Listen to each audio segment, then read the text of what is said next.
जिंदगी कैसे जिए। मन की शांति मिल गई तो सफलता, सुख, वैभव इत्यादि सब कुछ मिल गया। आज का युग तो काफ़ी सीमा तक अशांति का युग है। मनुष्य को मालूम नहीं कि वह धर्म का आश्रय ले या विज्ञान का।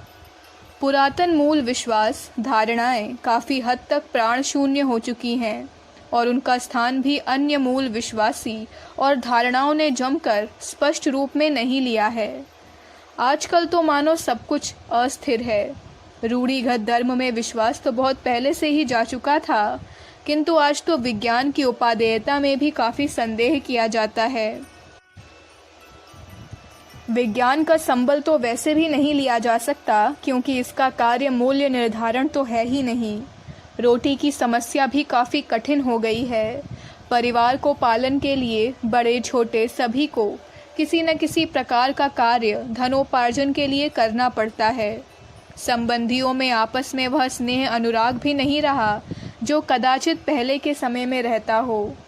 मानव की भौतिकता और स्वार्थपरता अपनी सीमा का अतिक्रमण कर चुकी है।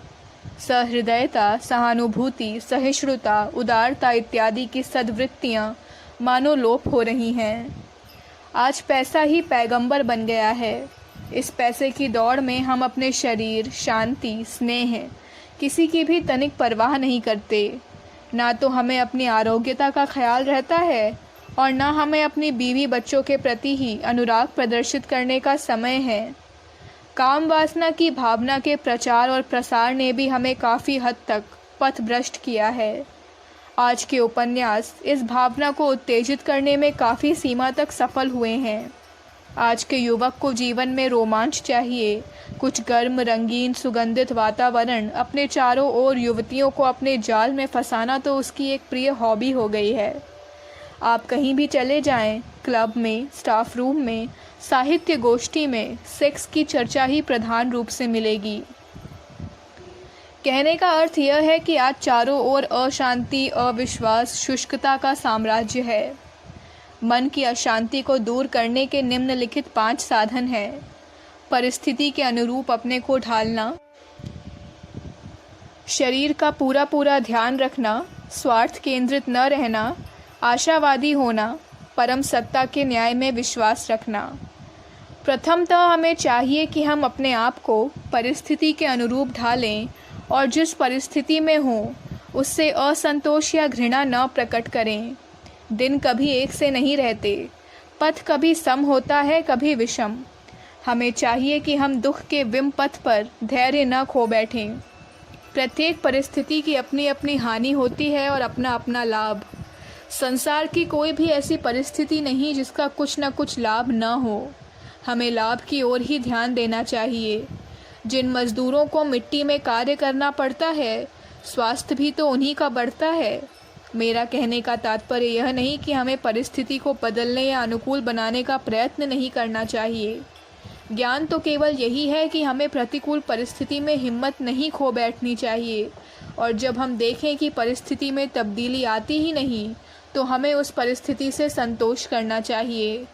नीच वह नहीं जिसका कार्य आप नीच बतलाते हैं, किंतु नीच वह है जो अपने कार्य में, चाहे वह कार्य कितना ही छोटा हो, दिलचस्पी नहीं लेता और केवल काम चलाऊ काम करता है। इस जिंदगी में कभी पक्की सड़कें आती हैं और कभी कच्ची। हमें दोनों प्रकार की सड़कों को अपनाना है, सहर्ष और एक जैसे उत्साह से। कभी खीर खानी है तो कभी चने चबाकर ही काम चलाना है। कभी फूलों के बिछौने पर सोना है तो कभी कंटकों की सेज भी अपनानी है।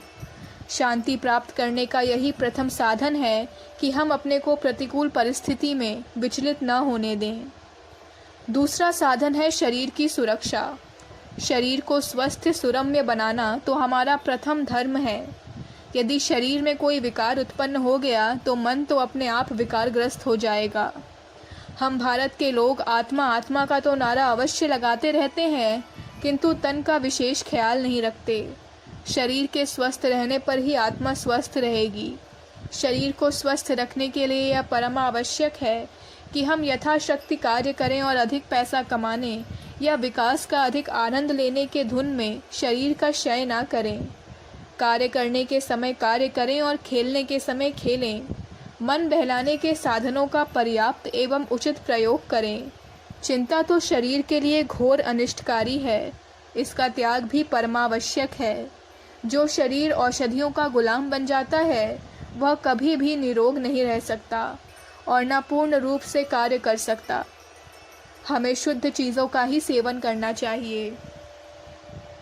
तीसरा साधन यह है कि हम एक सीपी में रहने वाले जीवन की तरह स्वार्थ केंद्रित न हों।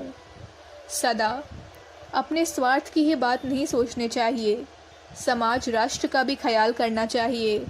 उसका मन कभी भी शांत सुखद नहीं हो सकता जो सदा अपने ही लाभ के साधन क्रम जुटाता रहता है और जो अपने मित्रों को या अपनी स्त्री को केवल अपने ही सुख का साधन मात्र समझता है। स्वार्थरत प्रवृत्ति के लोग न केवल अपना ही नाश करते हैं किंतु उन सब लोगों के लिए भी घोर अनिष्टकारी साबित होते हैं जो उनके संपर्क में आते हैं। ऐसे लोगों का पारिवारिक जीवन तो कभी भी सफल नहीं होता। मनुष्य को उदार, परोपकारी, सहानुभूतिमय होना चाहिए। जो आदमी दूसरे के हित की बात सोचता है उसे अपने दुखों और अभावों का तो ख्याल ही नहीं रहता, इसीलिए उसके मन की शांति बहुत कम भंग होती है।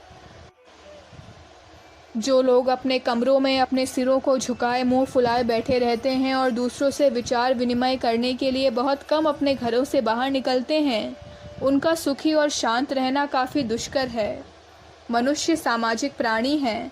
उसकी मानसिक एवं आत्मिक उन्नति तभी संभव है जब वह समाज में विचरता है और उससे लेन देन का व्यवहार बनाए रखता है। चौथी बात यह है कि हमें आशावादी होना चाहिए। जिस प्रकार पतझड़ के पश्चात बसंत का आगमन अवश्यम भावी है, उसी प्रकार दुख के पश्चात सुख का प्रकट होना स्वाभाविक है। दुख की घड़ी बैठी नहीं रहती, कुछ समय के पश्चात गुजर जाती है। दिन एक जैसे नहीं रहते, अच्छे दिन भी आते हैं। मनुष्य को धैर्य से काम लेना चाहिए, समय के साथ बिगड़ी भी बन जाती है। सब्र एक बड़ा गुण है। दुख की घड़ी का भी तो अपना लाभ होता है।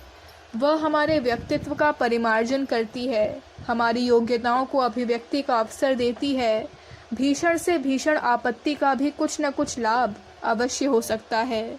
यदि दुख का क्षण टले ही नहीं तो इस संसार में जीवन ही असंभव हो जाए। पांचवा उपाय है परम सत्ता के न्याय में विश्वास रखना। हमें कदापि भी नहीं भूलना चाहिए कि यह संसार भी किसी विधान के अनुसार परिचालित है और वह विधान पूर्ण सर्वहितकारी है। हम प्रतिदिन क्या देखते हैं? यदि किसी की हानि होती है तो उसे लाभ भी होता है। जहाँ मृत्यु है वहाँ जन्म भी है। इस दुनिया में अंधेर नहीं है। हाँ, यदि हम स्वार्थ को हित होकर सोचना आरंभ करें तो हमें चारों ओर अंधेर नजर आएगा। मनुष्य को चाहिए कि वह सामाजिक दृष्टिकोण से सोचे, दुनिया का नागरिक बने।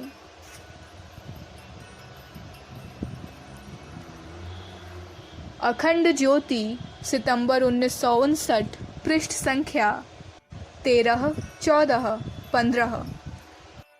हमारे YouTube चैनल विचार क्रांति दूत अखंड ज्योति पत्रिका को सब्सक्राइब करें एवं अगली वीडियोस प्राप्त करने के लिए बेल आइकन दबाएं। धन्यवाद।